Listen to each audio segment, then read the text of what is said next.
Hello. हम्म। का होता जी? कुछ ना, वो नींद लगाता। एगो बात कही। बोलो ना। बहुत मन करता।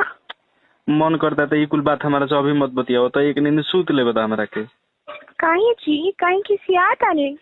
तोर बहिन छो तो जब तोरल हम गंदा गंदा बात बतियाओ तनी हमारा सुतला में नाइट फॉल्स हो जाता, हमारा कमजोरी हो गइल बा। अब बात कमजोरी नहीं के रवा गुप्त रोग हो गइल बा, जाके हकीम आलम से दिखाई। हेलो।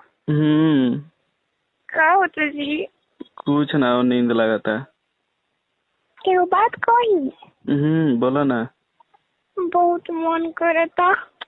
मन करता तो ये कुल बात हमारा से अभी मत बतियाओ, तो एक नींद सूत ले बता हमरा के। काहे जी? काहे खिसियात आने? तोर बहिन छो तो जब तोरल हम गंदा गंदा बात बतियाओ तनी हमारा सुतला में नाइट फॉल्स हो जाता, हमारा कमजोरी हो गइल बा। अब बात कमजोरी नहीं के रवा गुप्त रोग हो गइल बा, जाके हकीम आलम